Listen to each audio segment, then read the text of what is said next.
Terima kasih Tan Sri. Saya menegaskan lagi itu ialah kerana kita selalu bercakap soal nak menuju negara berpendapatan tinggi.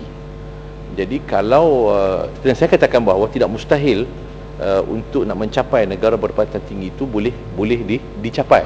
Tapi tidak ada makna kalau negara sahaja berpendapatan tinggi tapi pendapatan rakyat itu tidak berganjak.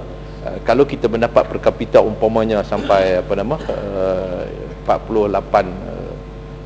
ribu yang disasarkan, iaitu purata pendapatan rakyat itu antara 3 ataupun 4 ribu sebulan, tetapi hakikatnya realitinya tak akan berlaku di segi pergerakan pendapatan rakyat.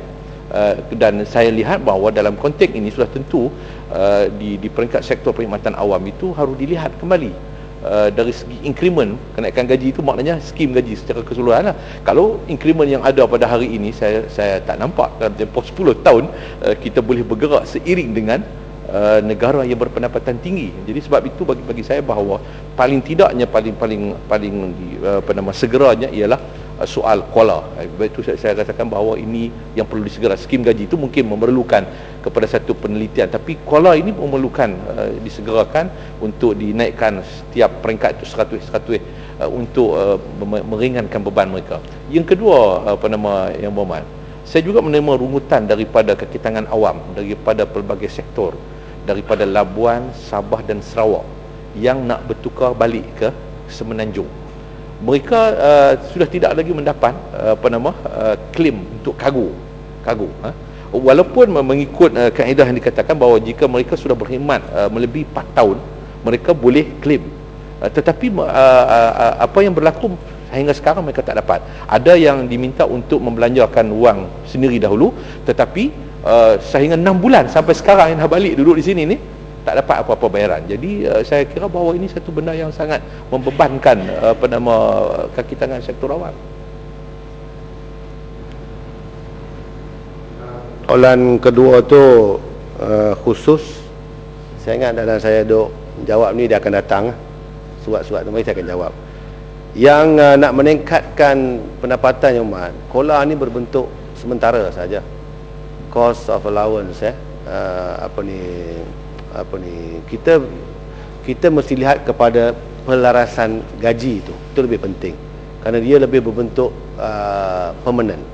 KOLA ni apabila berlaku inflation, maka kita mungkin perlu menaikkan, tapi bila inflation dah turun maka ditarik balik.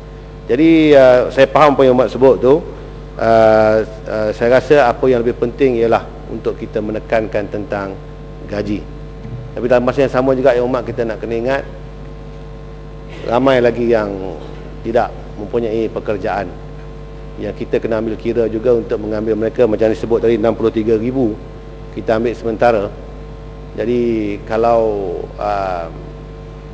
gaji dinaikkan begitu sekali, maka mungkin yang 63,000 ini tidak akan dapat pekerjaan. Jadi banyak faktor yang harus kita pertimbangkan sebelum kita boleh buat satu keputusan yang muktamad, kerana kadar pengangguran akan agak tinggi kalau kita tidak buka jawatan kontrak dan jawatan sementara ini, ya. Soalan betul.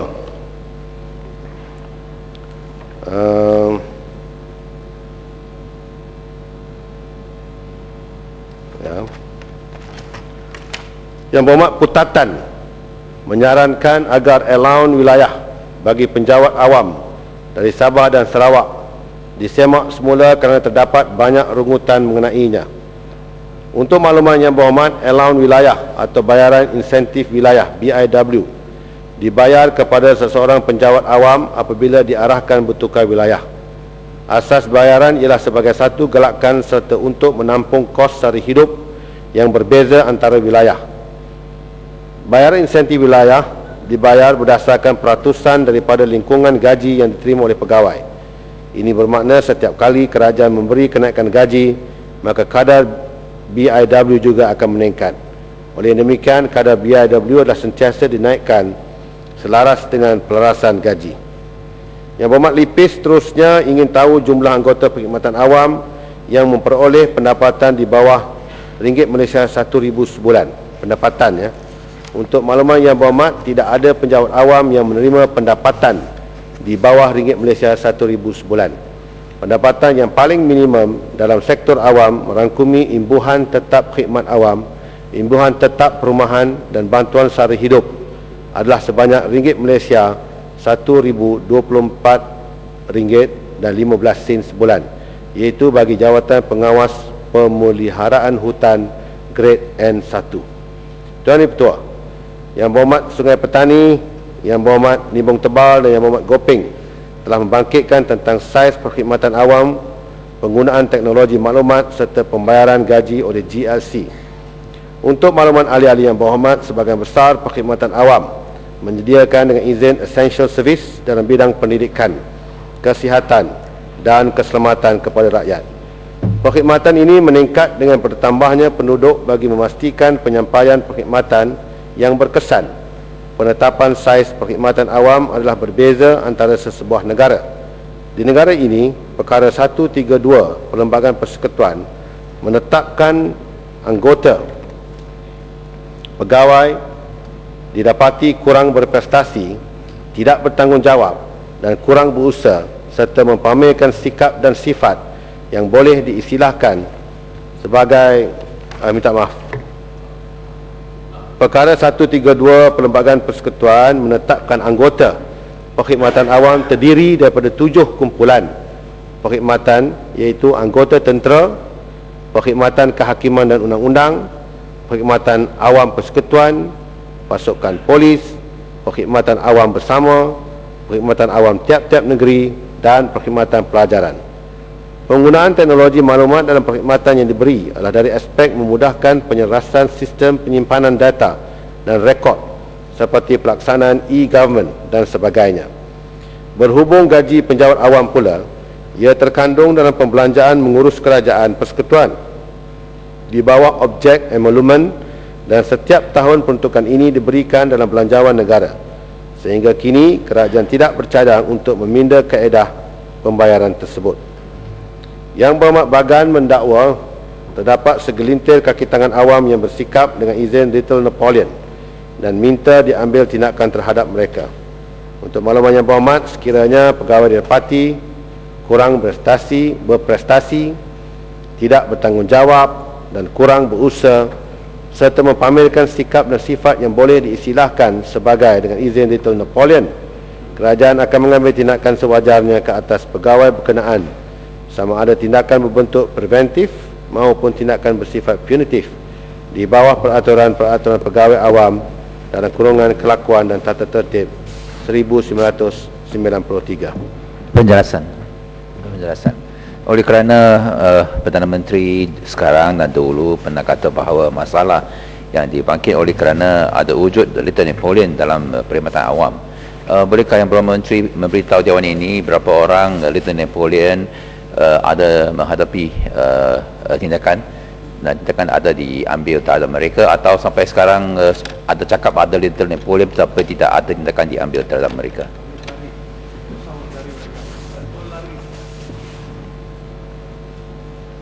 Nipu barat bahal. Tentu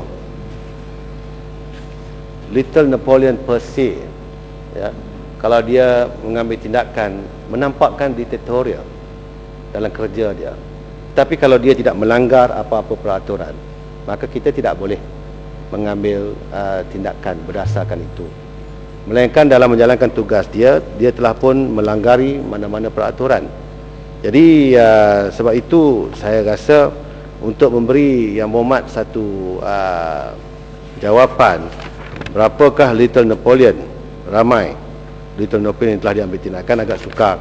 Tapi kalau senarai Yang Berhormat, saya beri tindakan yang diambil terhadap pegawai-pegawai kerajaan yang kurang berprestasi, tidak bertanggungjawab, kurang berusaha, itu mungkin lebih boleh saya berilah maklumat ini kepada Yang Berhormat. Bolehkah saya tanya, oleh kerana istilah Little Napoleon ada digunakan oleh Perdana Menteri sekarang dan dahulu, dan inilah satu aspek yang kenapa kepercayaan orang ramai terhadap Parlimen Awam ada jatuh. Adakah daripada jawapan yang Berhormat Menteri menunjuk bahawa sungguh pun ada istilah itu, tetapi kerajaan tidak serius untuk basmikan masalah ini sehingga tidak boleh jawab apa kategori yang boleh jatuh di bawah istilah Napoleon dan berapa jumlah pegawai-pegawai dari Napoleon yang adalah tindakan diambil terhadap mereka. Ini bukan menunjuk bahawa ini satu term yang general sahaja. Sebenarnya tidak ada political will untuk menghapuskan masalah ini.